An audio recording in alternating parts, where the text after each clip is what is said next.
हम पढ़ चुके हैं कि वेबसाइट पे हेडिंग दिखानी हो तो उसके लिए H1 टैग यूज़ करना होता है। पर हेडिंग बिल्कुल कोने में दिख रही है। अगर हम उसे पेज के सेंटर में दिखाना चाहें तो क्या करना होगा? सर, शायद H1 टैग कोने में लिखा है, इसलिए हेडिंग भी कोने में आ रही है। अगर टैग सेंटर में लिखें, तो शायद हेडिंग भी सेंटर में आ जाए। चलो ट्राई करके देखते हैं। अरे ये क्या? टैग को मूव करने से तो हेडिंग ज़रा भी नहीं हिली। अच्छा, एक चीज़ और ट्राई करते हैं। मान लो पेज पे एक पैराग्राफ भी है, पर हम चाहते हैं कि हेडिंग और पैराग्राफ के बीच में थोड़ा गैप आए। तो हमने H1 टैग और P टैग को दूर-दूर लिख दिया। पर ये क्या? वेबसाइट पे हेडिंग और पैराग्राफ का गैप तो बढ़ा ही नहीं। ये चक्कर क्या है? एक एग्जाम्पल से समझते हैं। मान लो आपकी ड्राइंग टीचर ने ब्लैक बोर्ड पे लिखा, खजाने के मैप और जासूस की पेंटिंग बनाओ। ध्यान रहे कि मैप पुराना हो। आपने एक पुराने से मैप और जासूस की पेंटिंग बना दी। पर मान लो टीचर ने ये मैसेज एक कोने में लिखा होता, तो क्या आप पेंटिंग में भी मैप और जासूस कोने में ही बनाते? या अगर टीचर ने मैप और जासूस थोड़ा दूर-दूर लिखा होता, तो क्या पेंटिंग में भी उन्हें दूर-दूर बनाते? या फिर अगर टीचर ने मैसेज छोटे-छोटे अक्षरों में लिखा होता, तो क्या आप पेंटिंग में भी सब छोटा-छोटा बनाते? नहीं सर, मैसेज ब्लैक बोर्ड पे कहाँ और कैसे लिखा है, उससे उसका मतलब थोड़ी ना बदल जाएगा। हम बस मैसेज पे ध्यान देंगे, वो लिखा कैसे है उस पे नहीं। सही बात है। ऐसे ही ब्राउज़र भी बस आपके कोड पे ध्यान देगा, वो लिखा कैसे है उस पे नहीं। मैसेज के ऊपर-नीचे, आगे-पीछे कितना स्पेस है, उससे मैसेज के मीनिंग पे कोई फ़र्क नहीं पड़ता। ना ही वर्ड्स के बीच में कितना स्पेस है, उससे फ़र्क पड़ता है।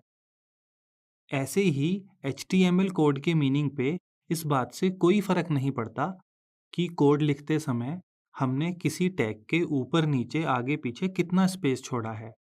या फिर वर्ड्स के बीच में कितना स्पेस छोड़ा है। और जब कोड के मीनिंग में कोई चेंज नहीं आता, तो वेबसाइट पे भी कोई चेंज नहीं दिखता। पर एक स्पेस के होने ना होने से फर्क पड़ता है। वो है वर्ड्स के बीच का पहला स्पेस। यहाँ हमने एक स्पेस ऐड किया और मैसेज का मीनिंग ही बदल गया। पहले था ध्यान रहे कि मैप पुराना हो और अब है ध्यान रहे कि मैप पूरा ना हो। पहले हम पेंटिंग में कोई पुराना सा मैप बनाते, अब आधा फटा हुआ मैप बनाएंगे। पर ध्यान दें कि वर्ड्स के बीच में भी बस पहला ही स्पेस इंपॉर्टेंट है।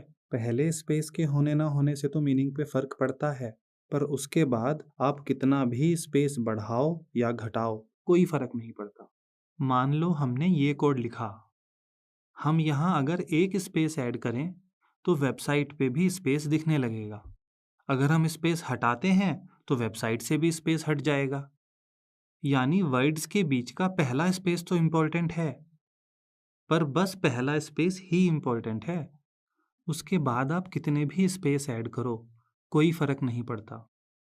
यहाँ अगर हम 10 स्पेस भी ऐड कर दें, तो ब्राउज़र पहले को छोड़कर बाकी सब स्पेस अनदेखे कर देगा। यानी कोड में भले ही 10 स्पेस हैं, वेबसाइट पे तो एक ही दिखेगा। सर प्लीज़ एक बार फिर से समझाइए। अगर मैं ये कोड लिखूं, तो ब्राउज़र किस स्पेस पे ध्यान देगा और किस स्पेस पे नहीं? ब्राउज़र इन खाली लाइंस पे ध्यान नहीं देगा। ये स्टार्ट और एंड का स्पेस भी अनदेखा कर दिया जाएगा। टैग और कंटेंट के बीच के सारे स्पेस पे भी ब्राउज़र ध्यान नहीं देगा। अगर बात करें कंटेंट के बीच की, तो वहाँ भी पहला स्पेस छोड़कर बाकी सारे स्पेस अनदेखे कर दिए जाएंगे। यानी ब्राउज़र के लिए ये कोड इस कोड के बराबर है। आप चाहे ऐसे लिखो या वैसे लिखो, वेबसाइट सेम ही दिखेगी। ब्राउज़र तो इस स्पेस पे भी ध्यान नहीं देने वाला। यानी हम अगर H1 टैग और P टैग एक ही लाइन में लिख दें, वेबसाइट तब भी सेम ही दिखेगी। पर कोड ऐसे घिच-पिच तरीके से लिखना नहीं चाहिए। कोड हमेशा साफ सुथरे फॉर्मेट में लिखो। पर ऐसा क्यों सर? जब ब्राउज़र एक्स्ट्रा स्पेस अनदेखा कर देता है, तो घिच-पिच लिखो या साफ-सुथरा, फ़र्क क्या पड़ता है? ब्राउज़र के लिए तो दोनों कोड सेम हैं, पर हमारे लिए वो कोड पढ़ना आसान है जो साफ सुथरे तरीके से लिखा हो। पर कोड हमें थोड़ी ना पढ़ना है। हमारा काम तो कोड लिखने का है, पढ़ने का काम तो ब्राउज़र का है। हाँ, कोडर का काम होता तो कोड लिखने का ही है, पर असल ज़िंदगी में उसे कोड लिखने से ज़्यादा कोड पढ़ना पड़ता है। मान लो आपकी फ़ेसबुक में जॉब लग गई, तो वहाँ आप रोज़ नई वेबसाइट थोड़ी ना बनाओगे। फ़ेसबुक की वेबसाइट तो पहले से है। आपका काम होगा उसे दिन पे दिन बेहतर बनाना, और उसके लिए आपको रोज़ वेबसाइट के कोड में चेंजेस करने पड़ेंगे। पर कोड में चेंजेस करने के लिए पहले से लिखा कोड पढ़ना तो पड़ेगा ना, तभी तो समझ आएगा कि कोड में किस जगह और क्या चेंज करने हैं। किसी भी कंपनी के ऑफिस में देख लो, कोडर्स का लगभग 40% टाइम तो कोड पढ़ने में ही चला जाता है। बस 10% टाइम ही कोडर्स असल में कोड लिख पाते हैं। सर 40% टाइम कोड पढ़ने में और 10% लिखने में, पर बाकी बचा 50%। वो जाता है चाय सुट्टा ब्रेक्स में।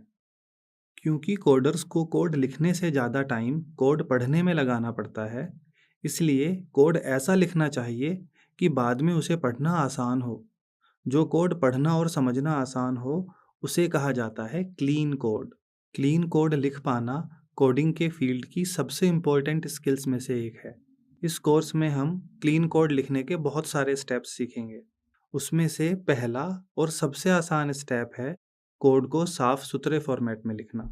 चलो इस कोड को सही फॉर्मेट में लिखते हैं। सबसे पहले तो एक लाइन में एक से ज़्यादा टैग लिखने से बचो, यानी हर टैग नई लाइन में। मान लो किसी टैग का कंटेंट बहुत लंबा है, तो वो तो स्क्रीन से बाहर चला जाएगा। ऐसे में कोड पढ़ना मुश्किल हो जाएगा, क्योंकि पढ़ने के लिए लेफ़्ट राइट स्क्रॉल करना पड़ेगा। इससे बचने के लिए टैग को एक लाइन में ना लिखकर मल्टीपल लाइन में लिख देते हैं। पहली लाइन में ओपनिंग टैग, आखिरी लाइन में क्लोजिंग टैग और बीच में कंटेंट। ब्राउज़र इन स्पेस पे ध्यान नहीं देने वाला, यानी कोड में भले ही अक्कड़ और बक्कड़ अलग अलग लाइन में लिखे हैं, वेबसाइट पे तो वो सेम लाइन में ही दिखेंगे। हाँ, अगर स्क्रीन पे जगह कम पड़ जाए, तब ज़रूर ब्राउज़र अपने हिसाब से कुछ टेक्स्ट अगली लाइन में मूव कर देता है। पर कोड में क्या नेक्स्ट लाइन में लिखा है और जगह कम पड़ने पर वेबसाइट पे क्या नेक्स्ट लाइन में दिखेगा, इसका आपस में कोई कनेक्शन नहीं है। जब भी टैग और कंटेंट ऐसे अलग अलग लाइन में लिखा हो, तो कंटेंट को हमेशा टैग से थोड़ा राइट शिफ्ट करके लिखना चाहिए। इस तरह थोड़ी जगह छोड़ के लिखने को कहते हैं इंडेंट करना। सर ऐसे इंडेंट करके लिखने से फ़ायदा क्या होता है? इतने छुटके से कोड में तो कोई फ़ायदा नहीं दिखेगा, पर जब आगे हज़ारों लाइन का कोड लिखना पड़ेगा, तो समझ आएगा कि इंडेंट की वजह से कोड पढ़ना कितना आसान हो जाता है। सर कितना स्पेस छोड़ के लिखना है कंटेंट? ज़्यादातर दो फॉर्मेट यूज़ होते हैं, 2 स्पेस इंडेंट करके लिखना और 4 स्पेस इंडेंट करके लिखना। दोनों में से जो मर्जी फॉर्मेट चुन लो, पर फिर पूरी वेबसाइट का कोड उसी फॉर्मेट में लिखना है, दो फॉर्मेट मिक्स करके नहीं। पर अगर कोड लिखने के लिए किसी अच्छी ऐप का यूज़ किया जाए, तो फॉर्मेटिंग की टेंशन नहीं लेनी पड़ती। आप बस कोड लिखते जाओ और ऐप ऑटोमेटिकली कोड का फॉर्मेट ठीक करती रहेगी। सर कोड में स्पेस देने से तो हेडिंग सेंटर में आई नहीं, फिर हेडिंग सेंटर में आएगी कैसे? आपकी ड्राइंग टीचर अगर मैप और जासूस दूर दूर बनवाना चाहती हैं, तो क्या करेंगी? उन्हें मैसेज में लिखना पड़ेगा कि जासूस और मैप दूर दूर बनाने हैं। ऐसे ही आपको कोड में लिखना पड़ेगा कि ब्राउज़र भैया हेडिंग कोने में नहीं सेंटर में दिखाओ। पर कोड में ये बात लिखने के लिए HTML की जगह एक नई लैंग्वेज यूज़ करनी पड़ेगी। वो लैंग्वेज है CSS। सर क्या बात कर रहे हो? एक और लैंग्वेज सीखनी पड़ेगी? एक नहीं, दो नई लैंग्वेज। जल्दी ही CSS पढ़ना शुरू करेंगे और बाद में जावास्क्रिप्ट भी पढ़नी पड़ेगी। कोड 3 लैंग्वेज में लिखना क्यों ज़रूरी है? ब्राउज़र को सारी बात सिर्फ HTML से नहीं समझा सकते।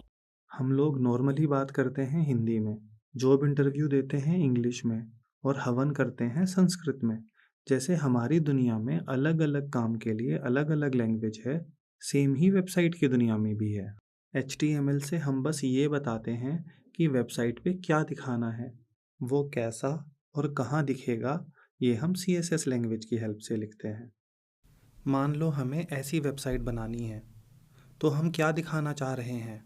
एक हेडिंग जिसमें लिखा हो आई लव कोडिंग। कैसे दिखाना चाह रहे हैं? लाल रंग में और कहाँ पेज के सेंटर में। ये बात तो हम ब्राउज़र को HTML में लिखकर बताएंगे और ये दोनों CSS में लिखकर। और जावास्क्रिप्ट का क्या काम है?